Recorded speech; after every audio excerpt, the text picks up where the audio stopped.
Hello అండి.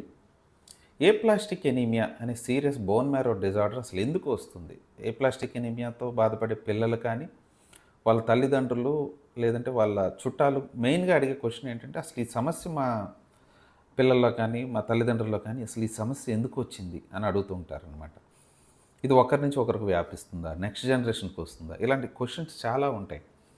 ఏప్లాస్టిక్ anaemia అంటే non functioning bone marrow అనమాట. అంటే బోన్ మ్యారో నుంచి మనకి haemoglobin, platelets, white blood cells తయారవుతూ ఉంటాయి.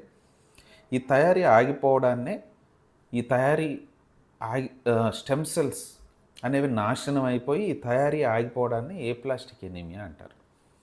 సో, ఈ ఏప్లాస్టిక్ ఎనీమియాలో ఏమవుతుందంటే haemoglobin, platelets, white blood cells ఇవన్నీ తగ్గిపోతుంటాయి. దీనికి రకరకాల కారణాలుంటాయి. కొన్ని ఇన్ఫెక్షన్స్ కారణాలుంటాయి. కొన్ని డ్రగ్స్ కారణాలుంటాయి. చాలాసార్లు ఇడియోపాథిక్ అంటారు. అంటే కారణం ఏంటనేది దొరకదు. కొన్నిసార్లు బై బర్త్ అంటే హెరిడిటరీగా వంశపారంపర్యంగా వచ్చిన కారణాలుంటాయి. సో, ఇలా ఎందుకు వచ్చింది? ఏ ఏ రకంగా వచ్చింది? అంటే ఎక్వైర్డ్ అంటే ఫస్ట్ నేను చెప్పిన ఇన్ఫెక్షన్స్, డ్రగ్స్ లేదంటే ఇడియోపాథిక్ ఏప్లాస్టిక్ ఎనీమియా అంతా కలిపి ఒక ఎక్వైర్డ్ ఏప్లాస్టిక్ ఎనీమియా అంటారు. హెరిడిటరీ అంటే పుట్టుకతో వచ్చింది, తల్లిదండ్రుల నుంచి వచ్చిన దాన్ని హెరిడిటరీ అంటారు. ఈ రెండిటి మధ్య డిఫరెన్షియేషన్ చేసుకొని ఎందుకంటే ఈ రెండిటికి ట్రీట్మెంట్ డిఫరెంట్‌గా ఉంటుంది. ఒకదానికి ఇచ్చే ట్రీట్మెంట్ ఇంకో దానికి కొన్నిసార్లు పని చేయదు. సో, ఎందుకు వచ్చిందనేది తెలుసుకొని దానికి మనం ట్రీట్మెంట్ చేయగలిగితే చాలా బావుంటుంది.